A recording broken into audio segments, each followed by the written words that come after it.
and we will get going. This is our 110th Betting Online Sports Economics Seminar. Good to see many folk here. We have Sandro Heiniger today presenting, handily he's got his slides up so I can see it, a general framework to quantify the event importance in multi-event contests. Just before he gets started, what I will just do is kind of issue a reminder, which I put in the reminder to the event, which is that we are organising at the end of this term before Christmas an in-person conference in Reading. So if you do want to join us in Reading around the time of the semi-finals of the Football World Cup, Men's Football World Cup, 13th and 14th of December, please do consider submitting a paper. We have keynote talks from Jorge Tovar and Christine Philippou, and also Justus Harkat, all of whom have been involved in the Roses series over the last 2.5 years. We've got about an hour and a half to play around with, and Sandro will have about an hour in which to talk. And I haven't actually checked. Sandro, are you happy to take questions for clarification whilst you're going along, and then more substantive questions at the end? Yeah, so I'm used to having questions along the way. So if you need some clarification or also just general questions about the topics, just unmute yourself and interrupt. But also if it's, you can also ask after the presentation. For me, it doesn't matter. Perfect. That sounds great. Well, in which case, Sandro, please do take away your talk. Thank you very much. So thanks a lot for the possibility to present here. Yeah, I will present today a project together with Daniel Goller. He was my office mate for quite some time here at the University of St. Gallen and is now at the postdoc position at the University of Bern. This is actually still also a work in progress, so I'm looking forward for all your comments and feedback, because yeah, we will still work on this topic for quite some time. Okay, that works.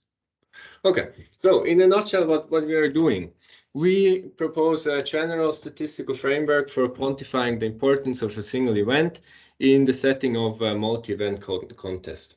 So this means that we have several single events within a competition, which could be in sports. You can think of a league or of whatever, also a knockout stage, anything that you want. But there are also many different types of contests in other disciplines, in sociology and workplace or whatever. So this is really a general framework that should be applicable for any types of contests that you can face. We will, or we do apply this framework to two application settings. First is the primary elections in the US, and the second is to European football. I will focus here in this talk mainly on the European football applications. If you're interested in the application to the primary elections, I would refer you to the paper. There is a working paper online that you will find very quickly when you go for it.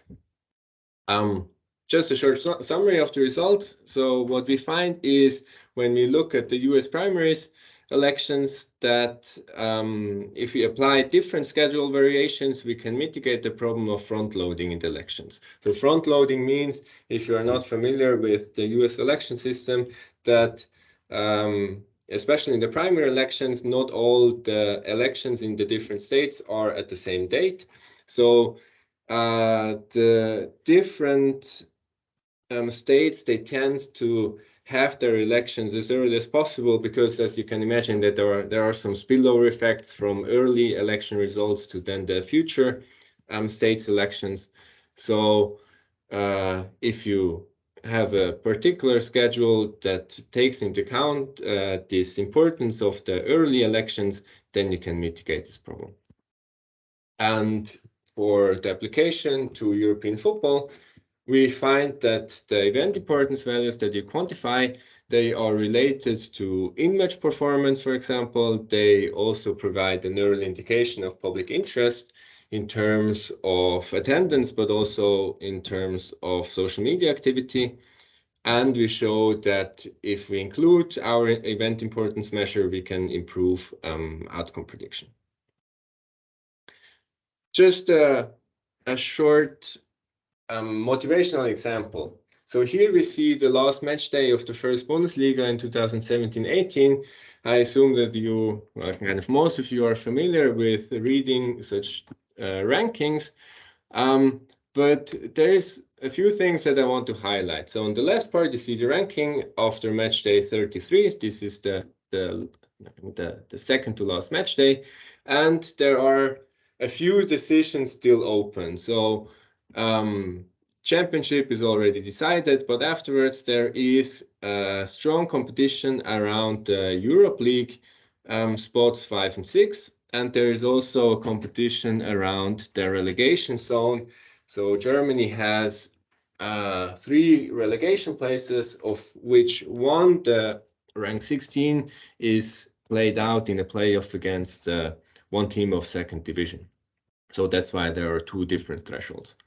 And if you look at those teams that still compete about those different decisions, if you look then at the results at the right side, you see that 7 out of those 8 teams actually won their last game.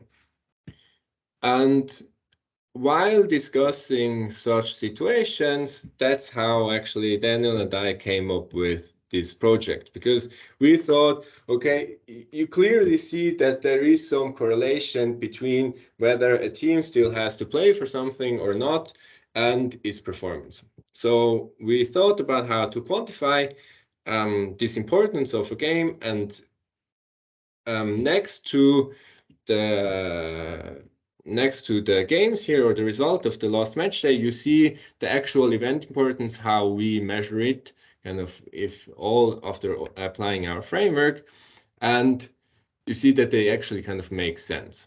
So, I mean, they make sense in the ordering. It's not, don't focus too much about the values, just whether they are large or small. Of course, if it's 0, then the game is not important at all. If it's high, it's highly important. And you can already also anticipate here that we measure the importance individually for both competing teams. So because of this observation, we came up with our research question, and kind of this is twofold. First, just how we want to set up the general framework. We ask ourselves whether it is possible to quantify the importance of single events in a setting where the events, they do not provide intermediate reward. So, of course, every game in a league competition, for example, is worth 3 or 1 or 0 points, depending on the result. But what actually matters is how you finish at the end of the tournament. So after winning or losing one game, it's not yet decided whether you become championship or you get relegated. What really matters is the whole competition. So all results together. And this now offers some kind of implicit incentives through the scheduling and reward structure of the tournament, which has now to be translated into the incentives for one single event.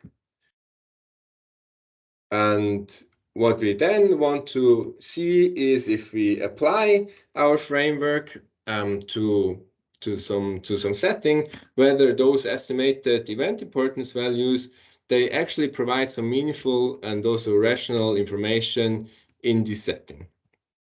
And in the application to soccer or to the European football, we can actually also check to what extent those values that we calculate, how much they correspond to the perception of the event importance of the different participants of the events. So in a soccer game, there are usually not only the players that are involved, but for example, you can also think of the crowd, of the attendance. Probably for more important games, you would assume that also more people would show up. So every participant of the event has kind of its own measurement of the event importance that he kind of does for himself, because of course players will not run a very complicated model to determine those event importances as we do, but they have something, I mean, that's their everyday jobs, they are professionals, so they will also have some kind of intrinsic measure of the event importance, and we want to see whether actually we can show that this corresponds. So kind of our mathematical or statistical definition, whether this corresponds to their intuitive assessment of the event importance. Related literature is, I mean, there is a long history of literature looking at incentives, how they can be used to motivate people, whether incentives would translate to provide to the effort provided. I mean, just a few examples I've listed here, but those are really more in the focus where you have a linear transition of one single event. You have the rewards and how will they now affect the effort. There is also, of course, we are not the first one that try to quantify the importance now in some sports tournaments, particularly in football. There have been quite a few proposals in the literature that you can find. What we here add to those attempts that have been presented before is there are quite a few points, yeah, where we actually can contribute something. So first is that, as I've already mentioned, we calculate the event importance individually for every participant and not just for the event itself, because it can be, if you think of the football situation, that one team is still playing for something, but the other one doesn't because it's somewhere in the mid-rank of the table and cannot change anything anymore. Yeah, we define our framework in a very general way such that it will be suitable for any contest design and any number of participants, and it's not tied to one particular design. We allow for participant-specific reward structure. So, for example, just one example, in football, it happened that, for example, teams were banned from international competitions. That's why it would not matter for them if they would technically qualify because they are not allowed to. So their reward structure will be different compared to other teams. We also allow the reward structure and the schedule to change dynamically during the contest.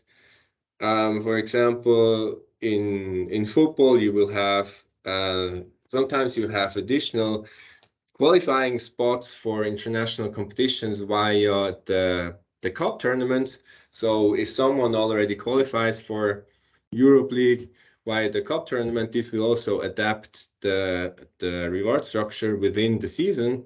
So we can also capture this. And one very important feature of our framework is that the event importance measure, as we measure it, it can actually be integrated in the model to evaluate the outcome probabilities. So, of course, if you aim at quantifying the importance of a game, this for sure will affect the performance of the teams because they do it by themselves as well. So if we derive an outcome model for a single event, we have to account for this. The measure that we actually want to determine, we have to account for it. So let's look at the framework. Maybe first start with the general setting that we face. So we are looking at the finite multi-event contest, which has a measurable final reward. So what does this mean? This multi-event contest consists of a finite number of events. Could be a few, could be a lot, doesn't really matter. As the same as with the number of participants, the only restriction that we have is that they are finite. The contest can also have an arbitrary complex tournament setup. These can feature sequential parallel events. Also both, they can have a dynamic schedule. For example, that you have an early elimination of some contestants, like a playoff system where you the losers drop out of the tournament. All this we can cover in our framework. Yeah, what we need to have is we we need a measurable individual reward function at the end of the tournament based on all the event outcomes of the tournament. And this can be also individual for every contest. It can also be individual for all the participants. It just has to exist somehow that we can measure it.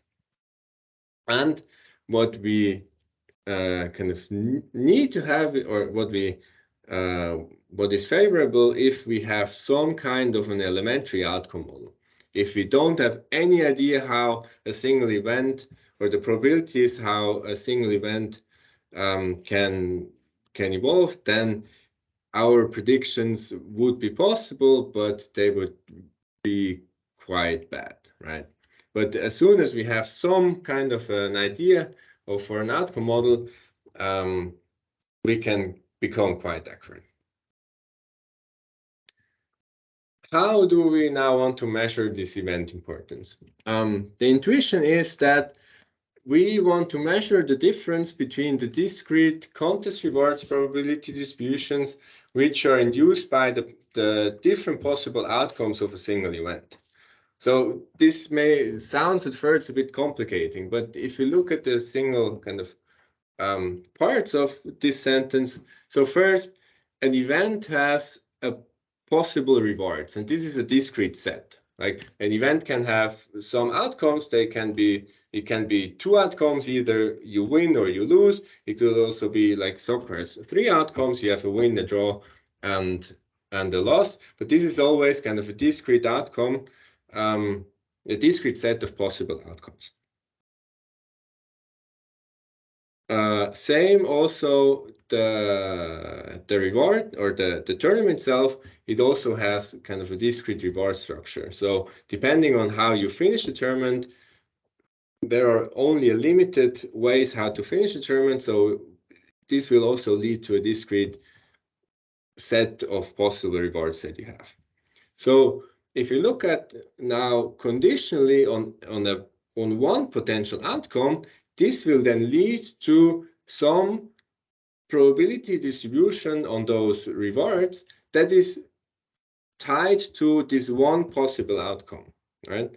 And if we look at all the different possible outcomes, each one of them will lead to a different, or might lead to a different probability distribution for the rewards at the end. And if we look now at the differences between those probability distributions, when they vary substantially, we will interpret this as a high event importance, because the outcome of one particular event has a strong impact on the tournament reward at the end. So to explain this a bit more in detail, we can I've prepared an illustration of the framework. So here you see just a random tournament structure. This is not a particular structure, it's just any tournament or any contest structure. You see, here you have it. Can you see my mouse actually? Yeah, we can see it. Perfect. Okay. So you have here different events chronologically from left to right, and you can also have parallel events at the same time.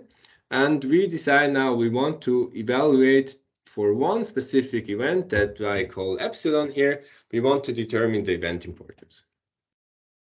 First of all events that are prior to epsilon, those outcomes are already known because they already happened. So we can take them as fixed, and we can use them to calculate the remaining events in the tournament.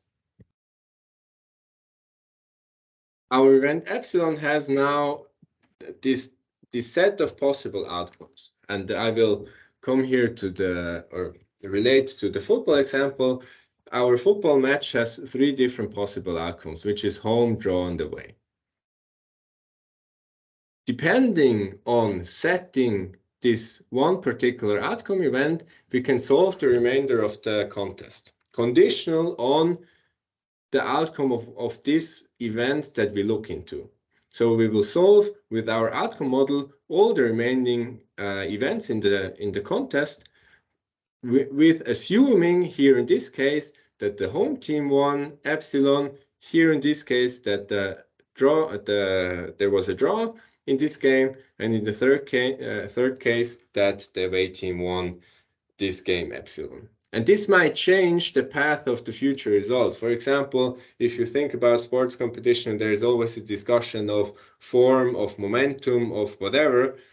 This can be a psychological component why those paths can be different, but for sure they will be different because here the home team will receive 3 points, here 1 point, and here just 0 points, right? Already this will affect the final or the probabilities of the final rewards.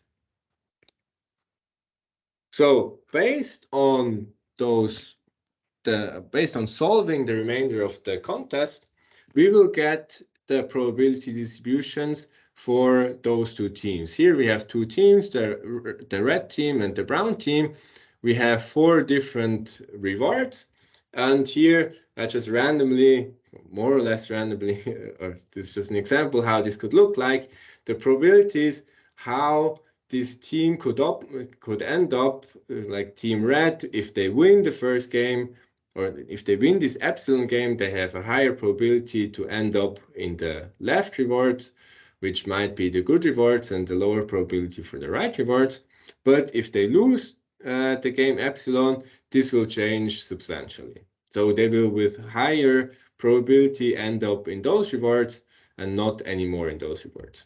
In this example, the brown team is not so much affected by this particular game epsilon, because the probabilities, they look more or less similar, right? And based on this difference between those 3 probability distributions, we will attribute the event importance measure, which for the red team will be large and for the brown team will be smaller. This is kind of how we determine our event importance. This is the general framework.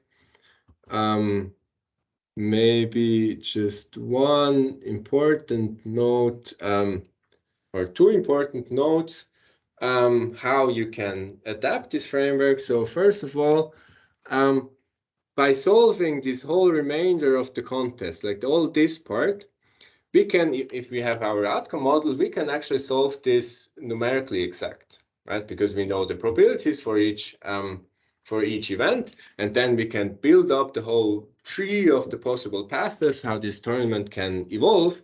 But this can become numerically very unstable because those kind of the number of possible paths, this grows exponentially in the number of possible outcomes for the events and the number of the events that still follow.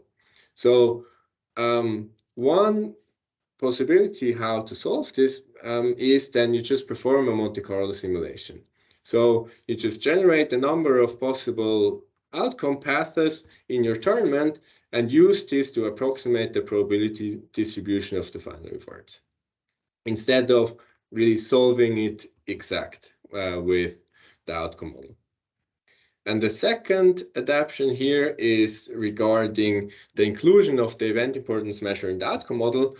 Because, yeah, for example, as I said, in the football application, we have to include our event importance in the model, but they are not available beforehand, before we start this whole framework. So how we solve this is we apply the framework iteratively, first with an outcome model that does not account for the event importance variable. By this, we get the first initial estimate for the event importances. And with those, we can add to our variable set for the events. We estimate a new outcome model, and then we solve the remainder of the contest with this updated outcome model to get a more precise or a more appropriate measure of the event importance. And this we can iteratively apply. And under condition that this will converge, we can define any stopping criteria as soon as we think, okay, this is now enough precise. When we see that the event importance values do not change, substantially anymore. With an iteration, we can stop.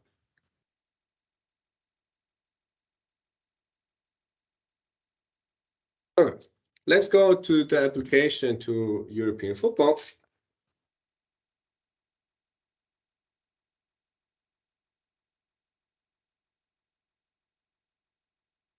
So first, two slides on the particular setting that we face in this application. Let's start with the data. So we look at seven kind of the major seven leagues in Europe. So it's England, France, Germany, Italy, Netherlands, Portugal, and Spain. We cover the seasons 2006 to 2018. This sums up to a total of 24,000, or roughly 24,000 games. For each game, we have a set of 133 covariates that we gathered. This is kind of a standard set of variables that you want to have for such an outcome model. I mean, this includes estimates for the quality of the players, of course, mostly approximated via their market values. This also covers coaching information, or information on the coaches, information on how many days there are between their last game and the current game, whether they are still playing in the cup or in the international competitions, all this stuff that you want to have in there. Feature of the players, height, left foot, right foot, just everything that's in there. What we also have available, what we need for one part of our analysis, we have the team performance stats from Opta for the first Bundesliga for 8 seasons for 2010 and 18. But this is for a separate analysis where I will show you the results later on. The reward function that we look at is that we group the end of season outcomes by the ranking areas. So if you remember the table that I've showed you in the beginning, this was kind of thresholded into championship, qualification for Champions League, for Europe League. Those are, for those of you that are not familiar with European football, those are the two European club tournaments. Now there is a third one, but in the time that we look at, there was only Champions League and Europe League, and each league is granted a certain amount of qualification spots depending on their past performance in those competitions.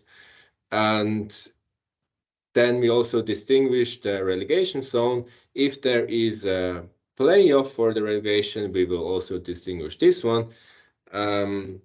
Also for the Dutch league, there is a playoff for the Europe League qualification spots, which we also distinguish.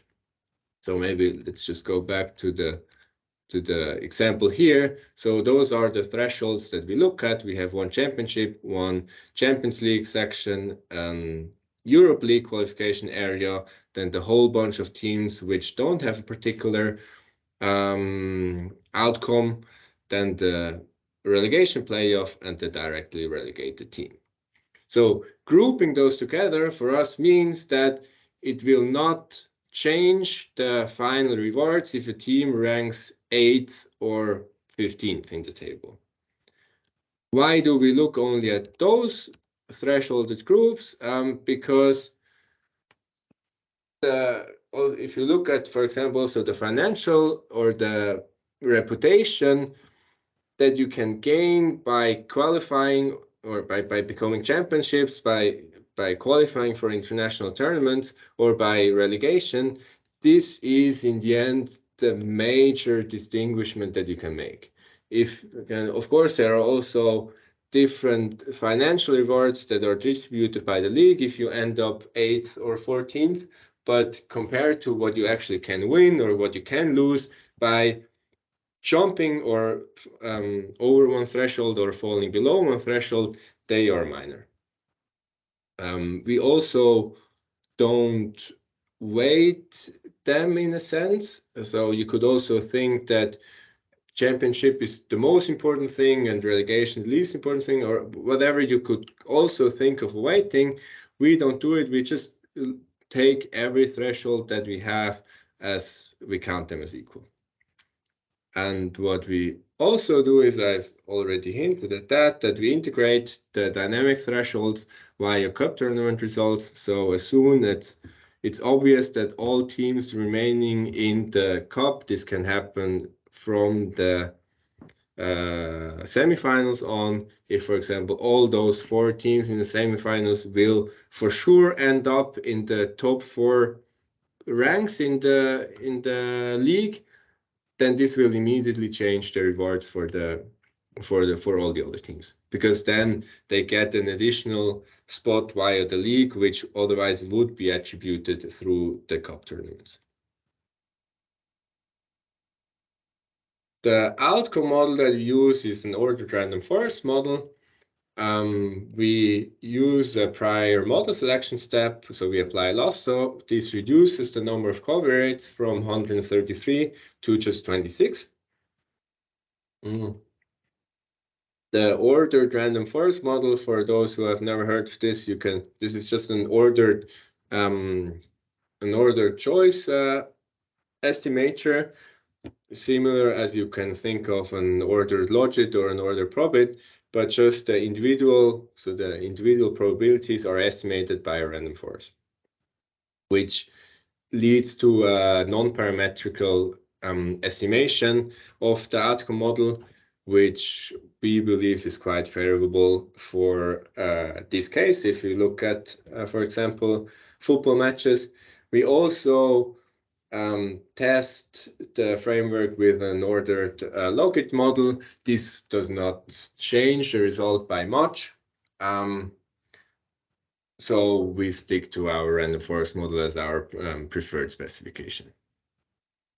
Then regarding how we measure the differences between the probability distributions of the rewards, here we apply the Jensen-Shannon divergence, which is kind of a common measure how to calculate the distance between one or more discrete probability distributions. We weight this by the outcome probabilities, so you can weight the different probability distributions. We use the outcome probabilities of our outcome model. So if you have an outcome probability of 60% win and 30% draw, 10% lose, this will weight the different probability distributions. And we also scale it by the natural log 3, which generates then values between 0 and 1.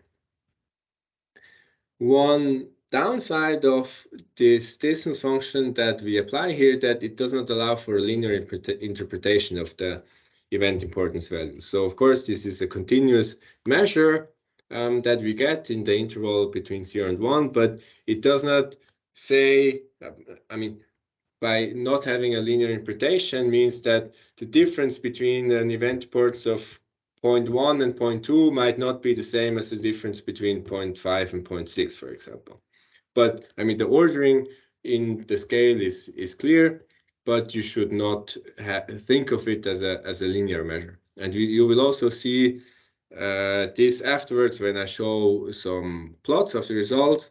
We usually, or I think here we always apply a log scale on the axis, such that you can actually interpret it much better.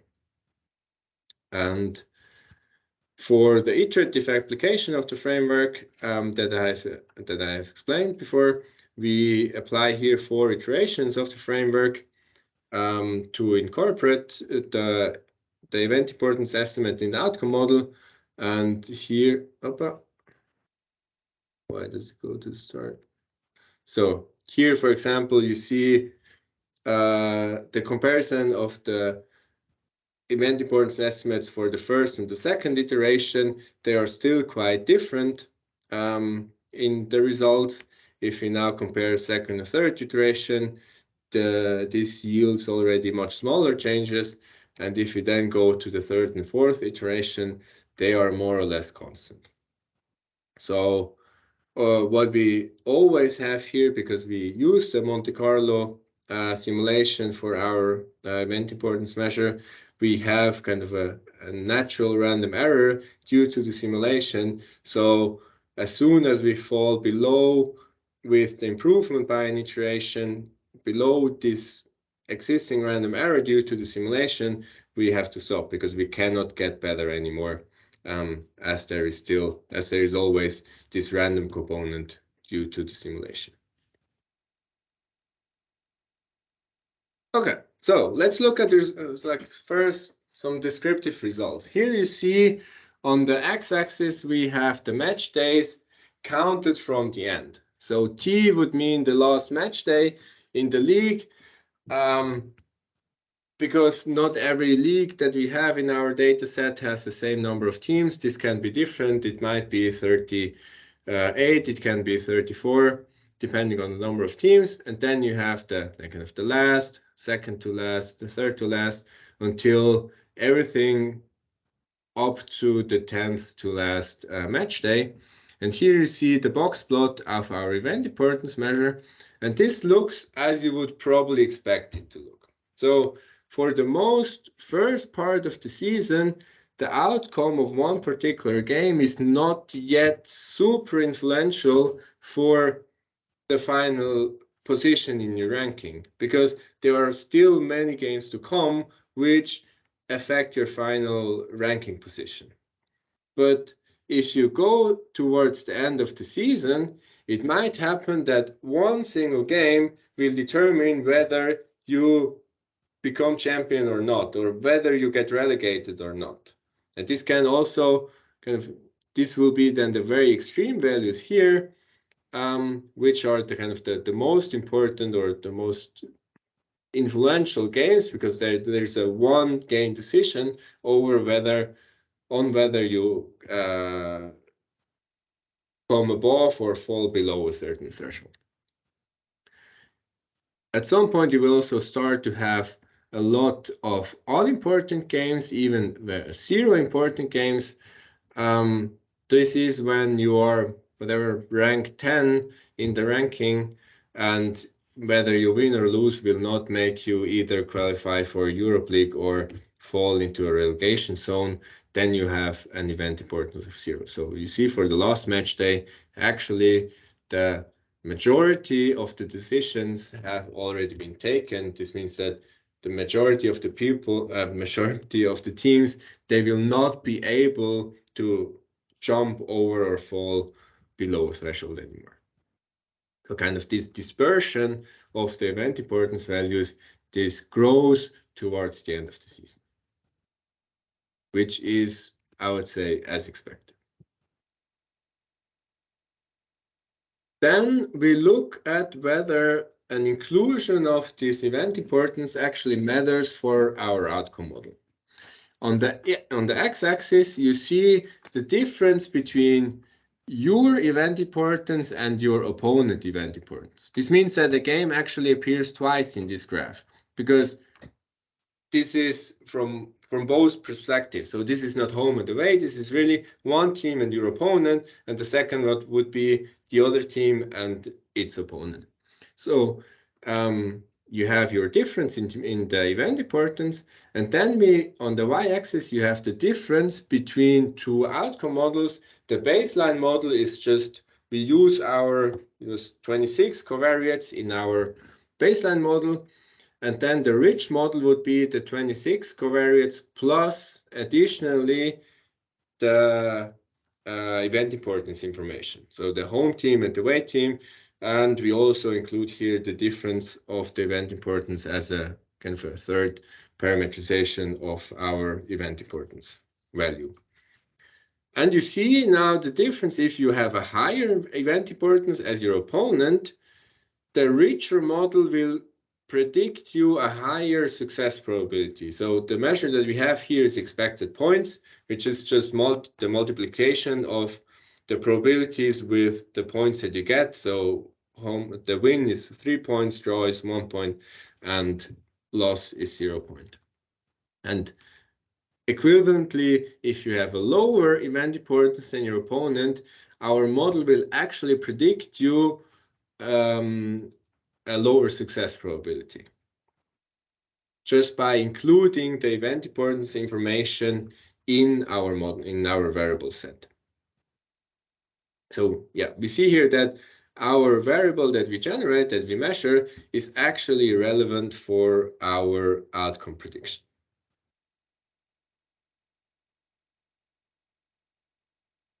We then look at whether this updated model gives us also an improvement in terms of outcome prediction compared to bookmakers' odds. So here we have kind of a simulation or a box plot of the indexed log likelihood because what we always divide here is by the log likelihood of the bookmaker's model.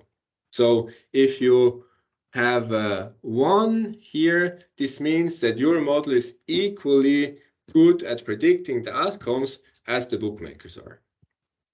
And of course, we also make them margin-free, the betting odds.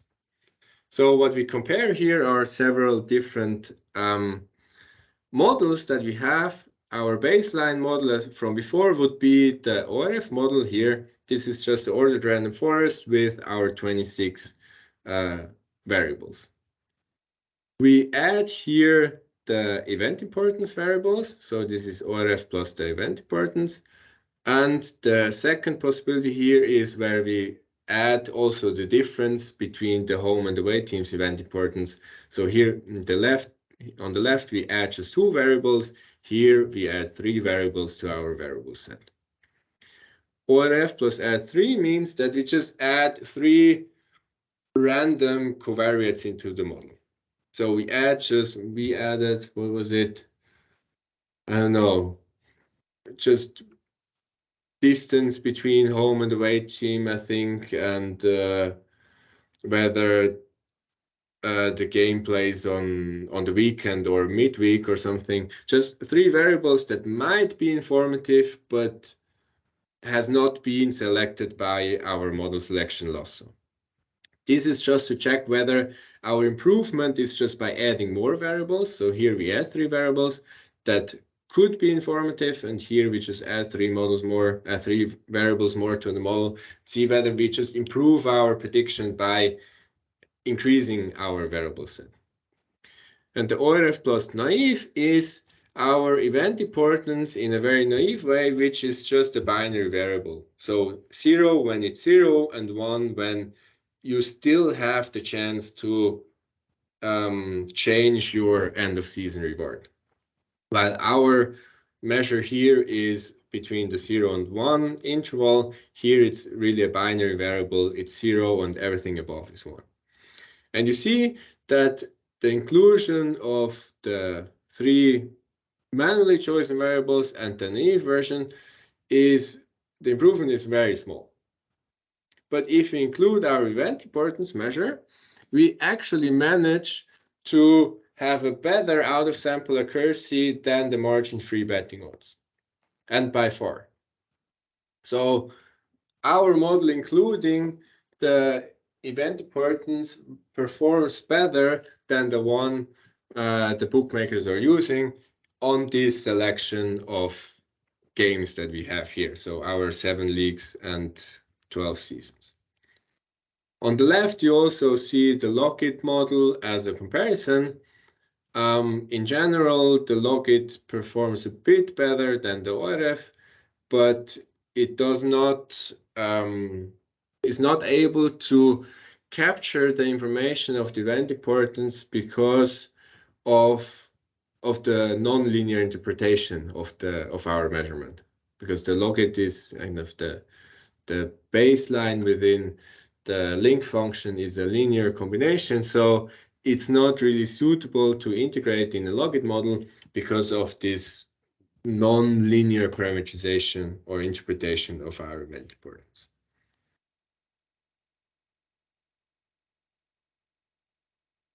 as we have seen now that we can actually improve on the bookmakers, we want to see where exactly can we improve. So here again on the x-axis, you see the difference between the event importance as before. And on the y-axis, you see the difference between the actual achieved points by a team in a game and the expected points that is implied via the betting odds. That's why the difference can be between -3 and +3. So if you win the game, but your betting odds were very unfavorable, then you are here at the top because the difference is almost 3. If you should have won the game, but you didn't, then you're here at the bottom. And if you look at now the kind of the distribution of those, or the scatter plot of the points that we have here, we see that for large difference in the event importance, so 0.05 or a 0.4, this is really a big difference in between the event importance. This means that for one team, the game is super important, and for the other one, it's 0 important. Those cases are already well covered in the betting odds because we don't see any kind of significant discrepancy between the average achieved points and the expected points via the betting odds. But in the area here, where the difference between the event importance is very nuanced. So this is really a difference between, you see the scale here, this is plus minus 0.01. So really small differences. Here, actually, there is untapped information in our event importance measure that is not taken account for in the bookmaker's model. So we learn here that when there are really small differences, and this is for the most of the games very early on in the season, that there are differences, but they're small, right? Then we can actually improve on the bookmaker's model, because then there we have some mismatch in the actual achieved points and the expected points via the betting odds. And if you go back now and look at the same plot as we had before, but split this into the season thirds. So the violet is the first third of the season, the yellow one is always the last third of the season. You see that our improvement against the betting odds by the majority is in the first 2/3 of the season. In the third part, we still have an improvement because before we didn't integrate this information in our outcome model, but compared to the betting odds, we do not manage to become bad. We do not beat them because we're still above the one or the one line. So for the last third of the season, our outcome model, including the event importance measure, is almost equally good as the bookmaker's model, but for the first part of the season, we can actually improve highly compared to the bookmaker's model. Yeah, here we were. So yeah, this was a quite interesting result to us to see actually where we kind of in what matches can we improve our prediction, and where is very valuable information that has not been available before, or at least not for the bookmakers. And then we also look at the performance of the teams. So here we use the Opta data on the games. For simplicity here, we generate, or we discretize the event importance in 3 categories, which is 0, low, and high event importance. The zeros are, over the whole data set, they are around 5% of the data. So for 5% of games, the team is already fixed in its thresholds. And that's why we also kind of we set the threshold here between low and high, also that the high area accounts for 5%. So 0 is the bottom, is the really 0 event importance, which is 5% of the data, and high is the top 95% quantile of the event importance. Here we again make a grid of the kind of your team's event importance and your opponent's event importance. So again, this is not distinguishing home and away, but every game again comes into the data twice here to the data set. And then we perform fixed effects regression on the number of duels per minute for the games. And as fixed effects, we include the kind of team season dummies as fixed effects. And also we standardize usually the outcomes by league and season to account for developments in the game that come over the years. Yeah, we center and standardize the outcomes.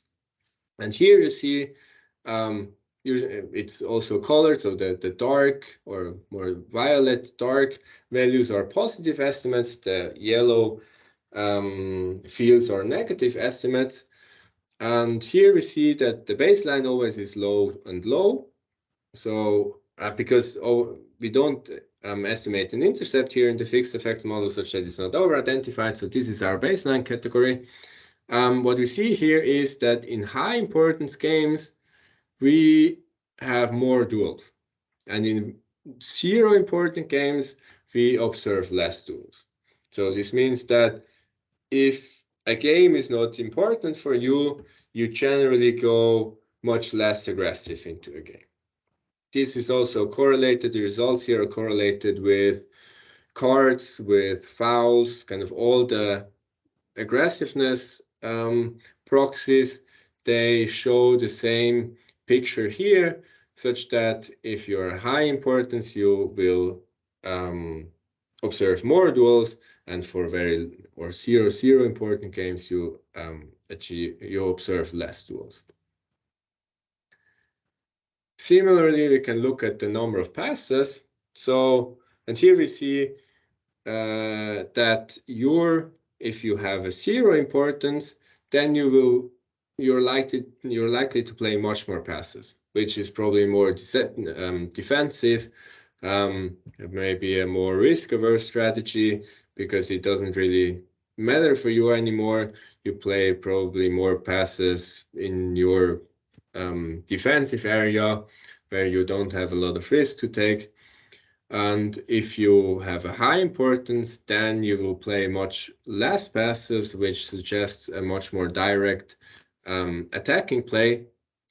And also, it makes sense that here we see a pattern from the left to the right, which means that your opponent's event importance has less of an impact on those estimates, because your style of play is mainly driven by your own importance, right, and not by your opponent's event importance. We can also look at the number of attacks. So here we look at the final third entries of a team. Here we see the same kind of pattern as before. If you have a high event importance, then you're likely to have more entries into the final third, and if you have a 0 event importance, you will attack much less, which also is in line with the number of passing that you have seen before, which hints at a much more defensive and less risky and less direct play. This is with regarding to the performance, and the same analysis we do for the public perception.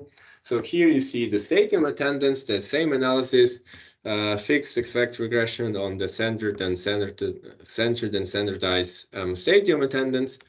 Here we see that the home, compared to before, here actually we have the home team's event importance and the away team's event importance on the axis. And we see that mainly stadium attendance is driven by the home team's event importance, which means that for important games, more people will show up. And for 0 important games, when when a particular game cannot change the ranking situation of a game, less people will show up. And also, as you would expect, the away team's event importance does not really affect the stadium attendance because there are usually much more home fans than away fans. Same, we can look at the social media activity. Here we look at match tags. So match tags on Twitter is a hashtag which is combined by the abbreviation of the two teams. So we count how many times this match tag is used within 24 hours before a kickoff. And here you see again a diagonal pattern, which makes sense because the match tag is equally used by the home and the away team fans. So here both the home team's event importance and the away team's event importance, they equally contribute to the number of mentions on Twitter, because this is it's not tied to a particular location as the stadium is located in the city of the home team, right? That's why we see here a diagonal pattern compared to the horizontal pattern that we see here. Okay, so those are the results I can show. So I would like to finish with a short summary of what we have seen. So what we do is we propose a general framework to quantify this importance of a single event in such settings where we have those indirect rewards generating an unclear implicit incentive structure. So it's not that the outcome of one particular event determines the effort that you provide, but it's the possibility how it might change your end of tournament rewards, or in the football situation, the end of season rewards, how those possibilities to change those rewards, they will provide you with an incentive, which is not that kind of this translation into your effort is not straightforward.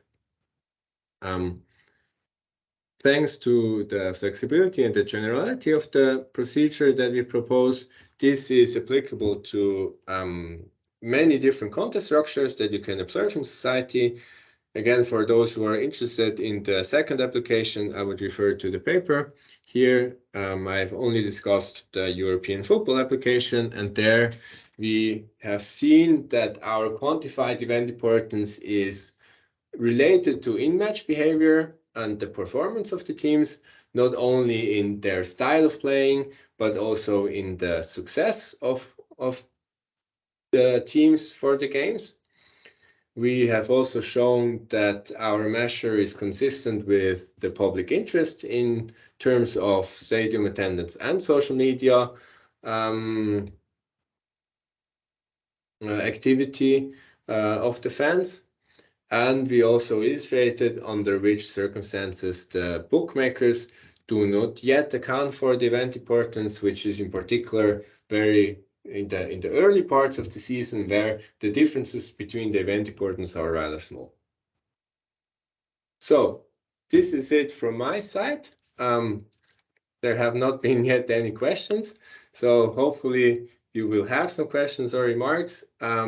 Maybe just a last sentence from my side. I've already mentioned that you can find the paper, a working paper, online. What you can also find on the Harvard Dataverse is all the event importances that we have calculated for the seasons and leagues that we have, and also replication code.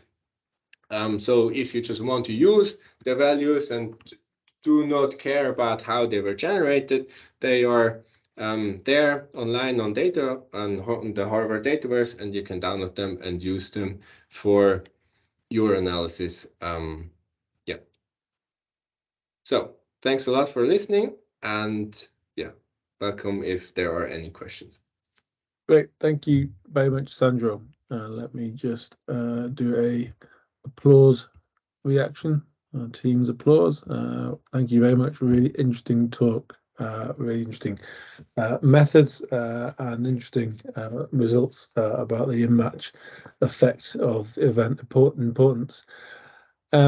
Any questions from anyone in the audience? Please do raise your hand and you can start the discussion.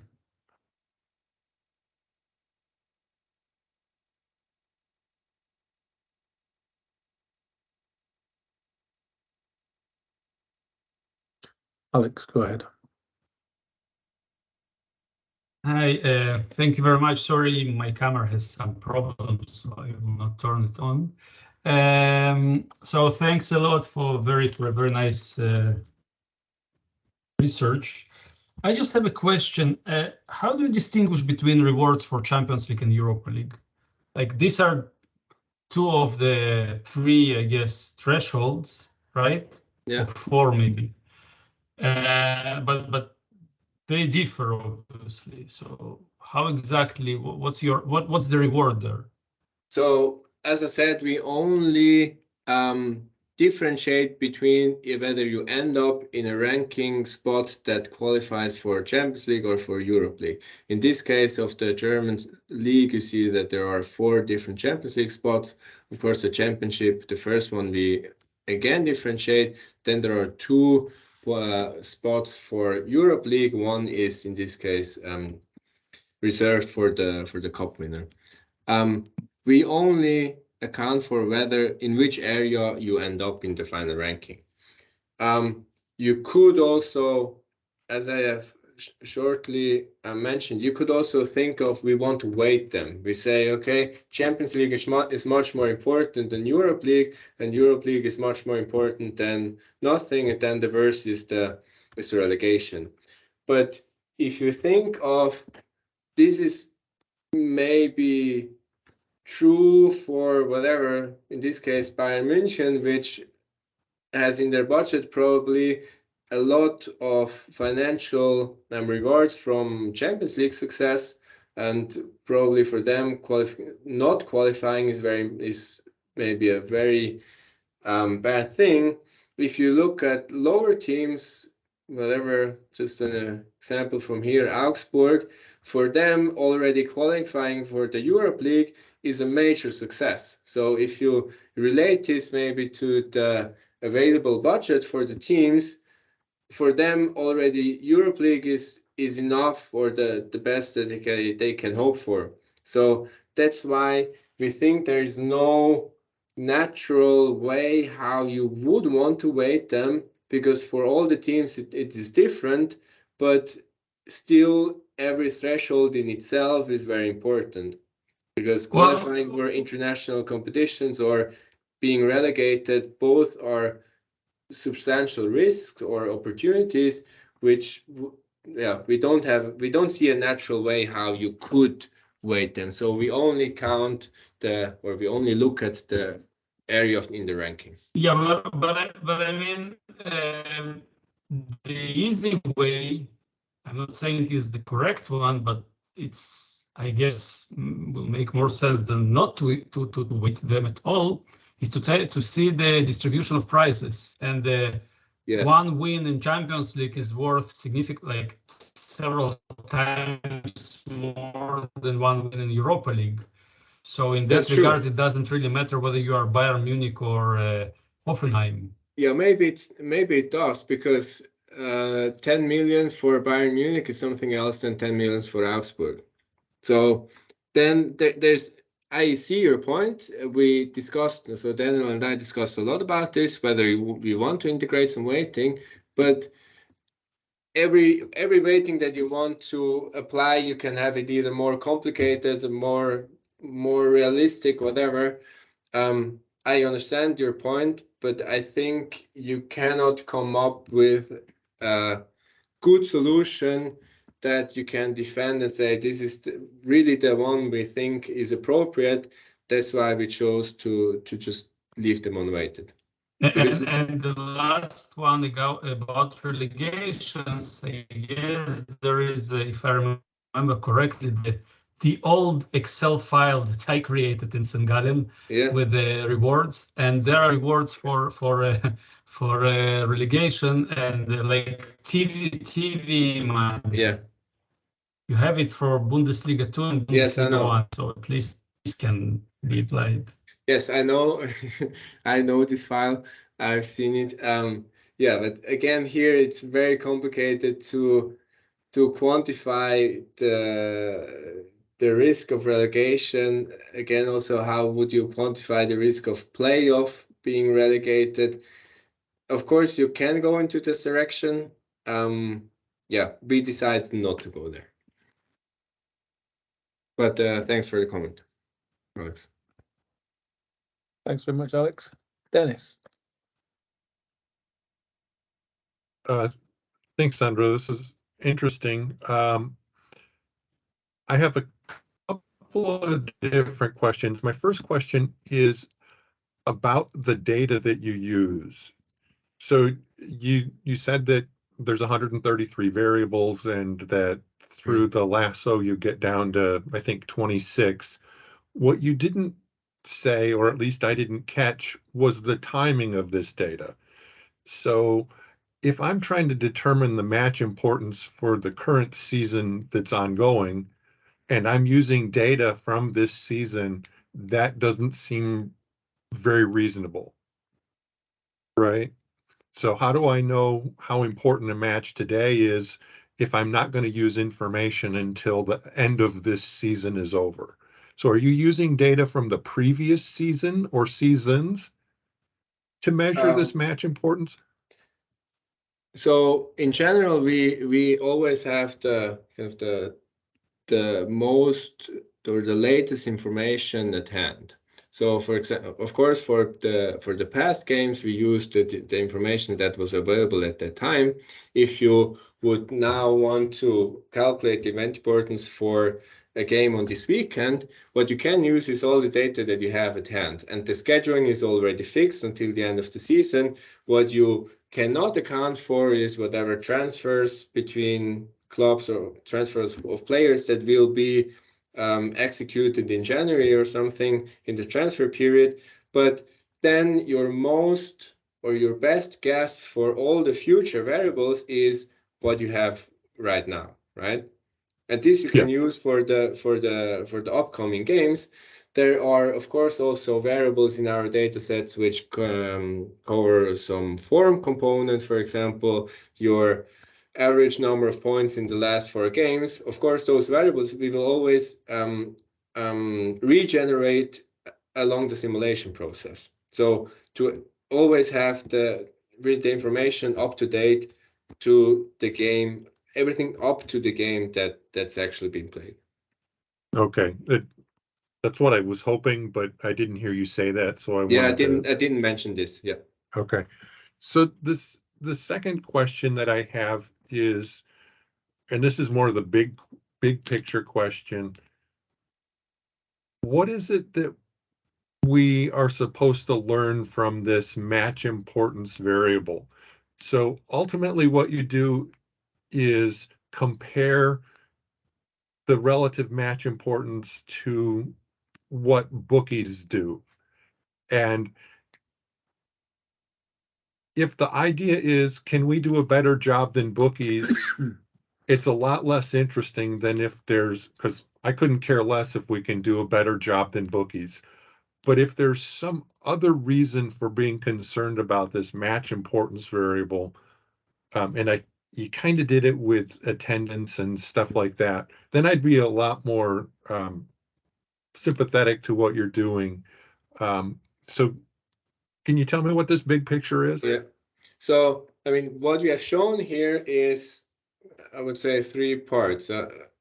Yeah, we have shown that the players also, or let's start differently. What we do is a mathematical quantification of how we think of this match importance or this event importance.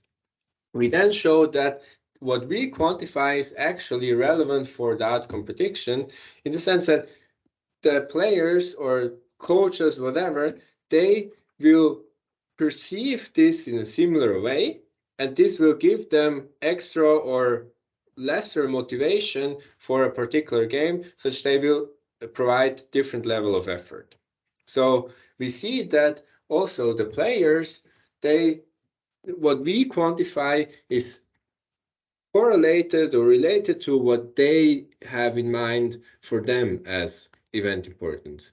Yes, we say that with including this, we can beat bookmakers, but we also show that the style of the play of the teams is related to what we quantify as event importance. So this was all to show that, kind of to come back to our research question, can we see whether actually this corresponds what we quantify as event importance to what the participants of the game feel for themselves as event importance, because this we cannot measure. We cannot say the players, they also believe that the match importance is 0.05. We don't know, right? But we have our mathematical definition of it, and we see that our measure is somehow related to what the players have.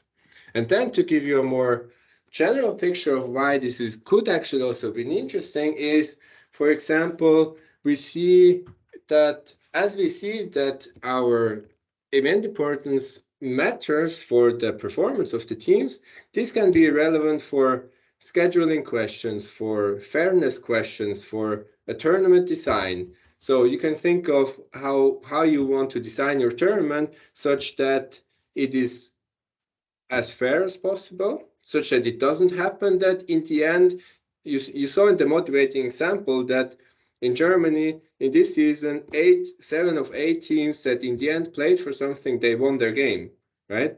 So this is probably not a fair, optimally fair schedule, right? You can also use it differently and say, how can we make, or how can we maximize the spectacle of our tournament design? How can we maximize the interest in it, for example, such that then you have a different objective function to maximize the event importance for all the games that you have, right?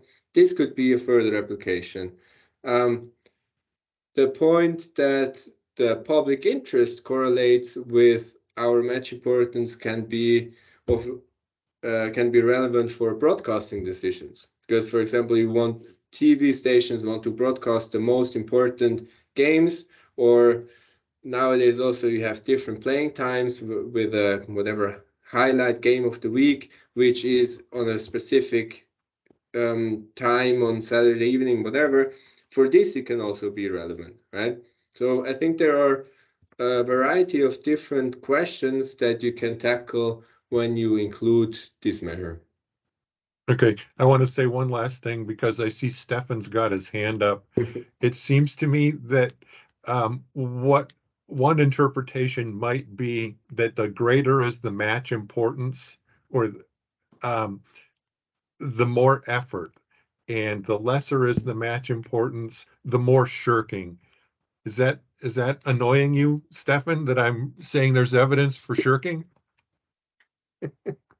Oh, Dennis, how could you say such a thing? Well, I'm just about to rebut that entire point, but that's. Yeah, but to answer on your point, yes, that's the direction we want to go, because in easy settings where you have a simple task and you have a reward, then you can show that the scale of the reward or the magnitude of the reward will affect your performance. In this case that we are looking here, it's not so clear anymore because we have this multi-event contest. So if we just look at one contest, the rewards are not so clear. And here, by this measure, I think we can capture something that you can interpret as the incentive for this game, because how we define it, it measures the possibility or the impact on your final reward, whether you are successful or not in this particular event. So yeah, that's what we have in mind. Thanks, Dennis. Stefan. Sandro, that's really, really interesting and very, very thought-provoking paper. So thank you. I have a couple of things that one sort of philosophical issue, which is about this whole idea of event importance. And this is really, you're taking an ex post view of everything. And, but ex post, you often hear managers say, well, if we hadn't lost that game on the first day of the season, if the players had just not realized the significance of that game, then it would all have been different. We wouldn't have been relegated. So in some sense, ex post attributing importance to the event doesn't really capture the fact that, in some sense, ex ante, they're all equally important for the outcome at the end of the game season. So I don't know how one resolves that philosophical issue. But the other thing I said is, and I think Dennis did a great job of winkling out of you some of the underlying motivations and applications you might use this for. And again, what the sort of point I want to make, or the question I want to ask is, it seems to me that yes, the significance for the championship is very important, but events are important for lots of other reasons. And why should we prioritize this particular reason? I mean, it's useful to know, I think, that it's important for the championship, but there are also other reasons, like it's useful to know that, I don't know, the fans of each team hate each other bitterly, and so it really matters who wins the game for local civic pride and so on. There are all sorts of reasons why things can be important, and why should we prioritize this one? But I do have one suggestion as well. One way you might think of that is, and an economic application would be this. Think about transfer marked valuations of the players. They are conditional on past performance of the players. And so one thing that might happen, though, is if you're playing in a game where the other team really isn't motivated because they've got nothing to play for anymore, and you win 6-0, that could lead to someone to think that you're a really good player when it was, in fact, the real reason was the other team wasn't trying. So that's one way you could test as to whether there are significant under or over valuations in measures like transfer mark, or you could think of it in terms like ELO ratings that James uses, and see whether these these are leading to significant under or over valuations based on mistaken perceptions about player quality. Okay, thanks a lot for your comments. Maybe to address them, so I have to go back to the slides. For the first topic was the ex post evaluation. So our analysis is ex post, because if we want to compare our measures with the real data, we need the result of the games. And that's why kind of our analysis is done in the past. But for the generation of the event importance values, we only use information that is available before the game. So if you look here, what we take as fixed is everything that has been played before. The rest, this one here, is pure simulation based on the schedule of the tournament, based on the information that you have at time where the game is played. So this is not anymore an ex post evaluation. So I can run you now the event importance calculations for the games for this weekend, because all the information that I need is there, right? So if I would have to calculate the event importance for a game in 2 months, then it gets a bit more complicated because I have to make more assumptions on the path from now to then. Still, it would be possible, but it would be a bit more difficult. So that's why I don't think we really face this problem of ex post evaluation. So for the analysis, of course, because we need the outcomes, but for generating the event importance, we only need information that is at hand, so we can calculate the event importance before the game is played, and then you don't have this excuse anymore of whatever coaches, players that, yeah, we knew that it was important, or now it has become important. Yes, so depending on on results that are played this weekend, this will heavily affect the event importance of the future games, because for them this opens up a new different paths. But for the game now, this weekend, everything is fixed. So I can generate the measures right now, right? So this is regarding the first point. And then second, about different measures of importance. Yes, you're absolutely right. So we don't claim that this is the only relevant measure that you can take. What we measure is really the event importance with respect to the ranking, which covers all the ranking, the schedule, who plays whom in the remaining games. This is what we include. Other things that you have mentioned, like derbies, like whatever, yeah, of course there are many other dimensions how you can address this and importance of event, yeah, and they are not exclusive. We provide here really the kind of what is related to the schedule, but you can yeah complement this with other dimensions. Yes, that you're perfectly right. And the last point, yeah, that's interesting. Kind of this goes into the fairness direction that I've also been talking about shortly a few minutes ago, whether just a particular schedule can boost or lower your results. With that, you can also boost your market valuation. It can boost your financial rewards a lot. Yes, so that's why I think the event boards have some informational value and some relevance, for example, yeah, for scheduling, because you want to avoid these situations where teams face each other with unequal motivation. Yeah. Could I just come back on the first point, because I think one way to think about this is as following, that one of in the US, one of the ways they try to raise events significance and event importance is through the playoff system. Playoffs is basically a way of making games much more important at the end of the season for the teams. And that creates an excitement, and that's the benefit of it. But then, you know, for example, in the NBA, for example, people often complain that the regular season becomes unimportant because because everybody gets into the playoffs.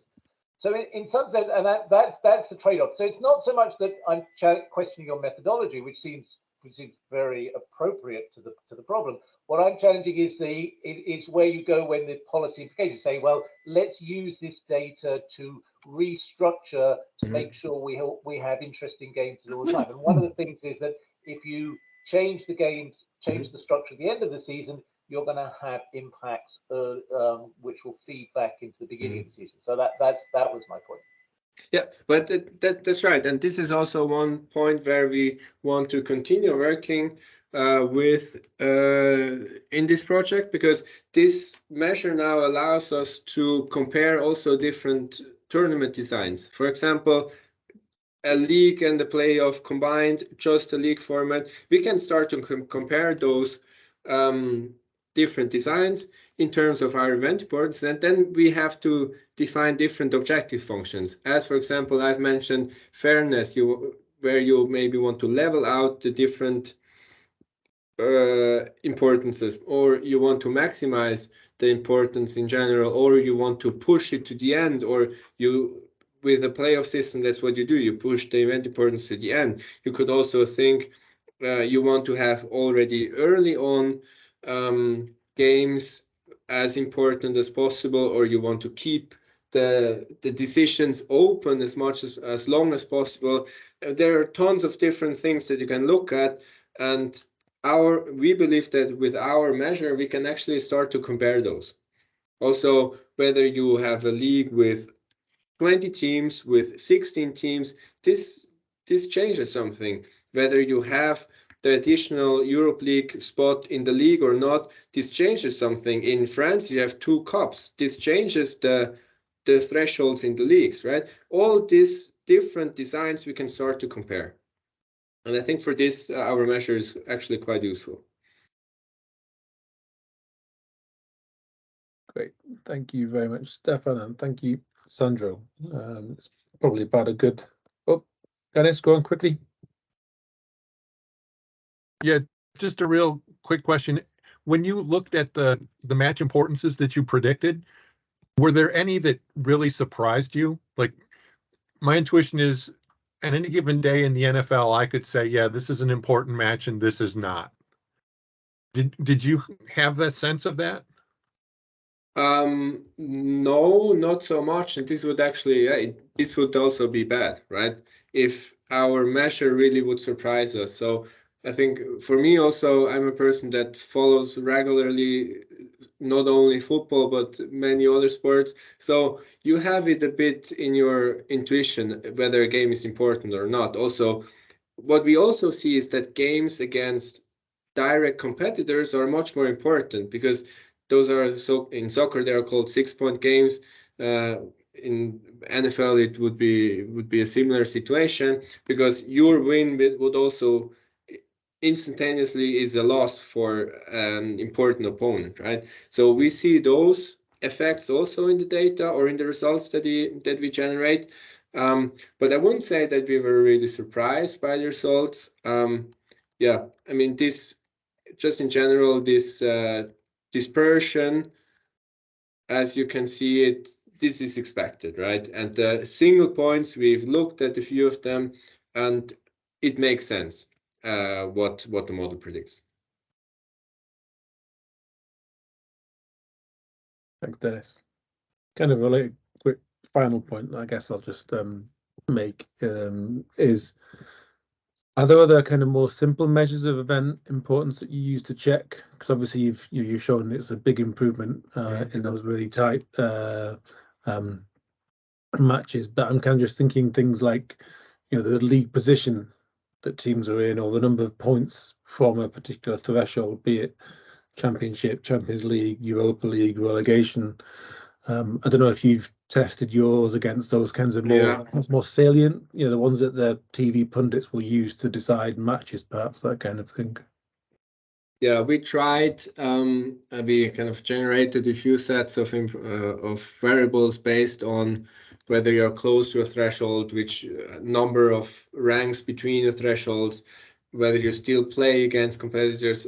Really, I would say we had 10 different measures in terms of how we looked at this, and we tried to fit the parametric model on this event importance. It's difficult. I mean, to a certain point you can approximate it, but with a parametric model it's really difficult.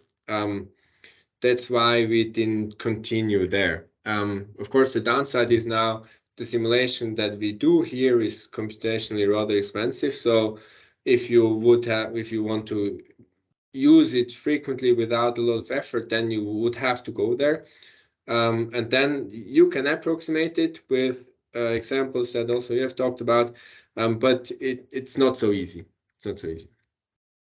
Because there's a lot of information in the schedule that you cannot just quantify, or it's really difficult to quantify. Absolutely. Yeah, thanks, Sandro. That was really good. That was really a very interesting talk. Thank you to all of the participants. Thank you also to Daniel, Sandro's co-author. Really interesting, thought-provoking paper. We are back again next week when we have Johannes Kassinger presenting shrouding in the incidence of syntaxes in online betting markets. So I look forward to seeing many of you again next week, and I wish you all a fantastic weekend. Liz Truss survived the seminar, but only just. It was very close. She's almost gone. Important news. That's good to know that we survived longer than Liz Truss. Yeah, also from my side, thanks a lot for all your comments and questions. They're, as always, very helpful.